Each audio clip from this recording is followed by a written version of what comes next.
Trump zeroes in on school security, mental health in campaign-style NRA speech.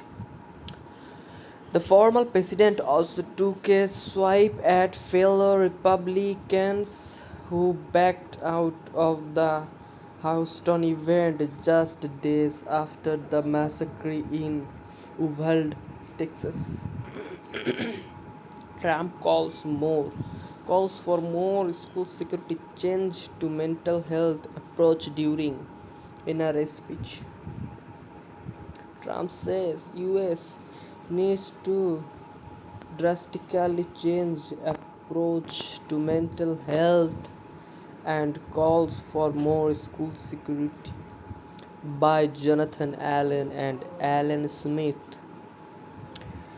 Under Underrated by Tuesday's school shooting a few hundred miles away, former President Donald Trump headlined the National Rifle Association's annual legislative conference in Houston on Friday and called for a top to bottom security overhaul at schools across this country in addition to drastically changing the US approach to mental health.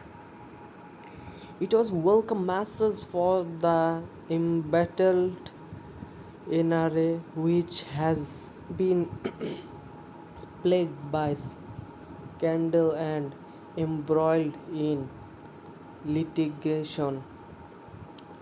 Had Trump skipped the event, he would have been in good company. Texas government Judge Abbott pulled out of a planned appearance in favor of a return visit to Uvalde, Texas, where a gunman killed 19 students and 2 teachers in an elementary school Tuesday.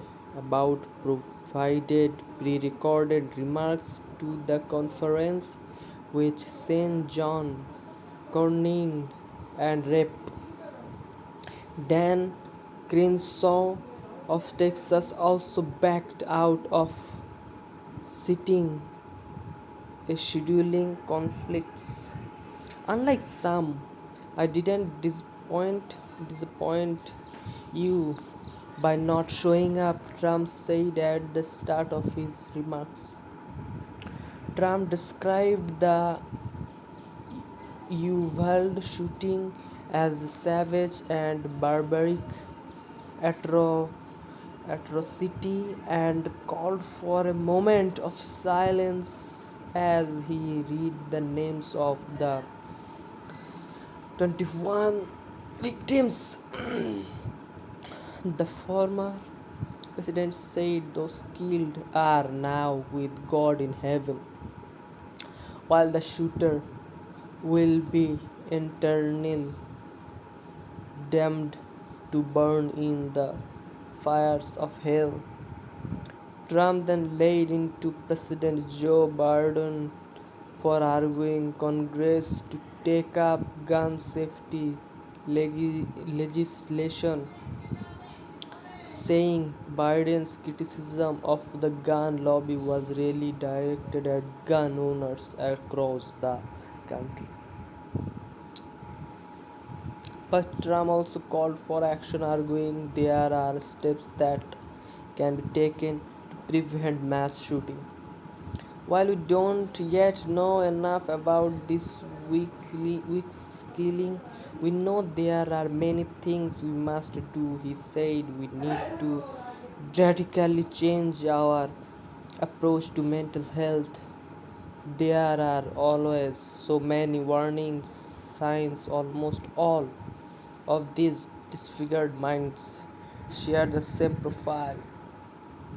Teachers, parents, school officials, and community members need to be recognized and addressing these alarm bells promptly and very aggressively. He continued, And our school discipline system, instead of making excuses and continually turning a blind eye, need to confront bad behaviors head on and quickly and clearly. We need to make it far easier to confine the violent and mentally deranged into mental institutions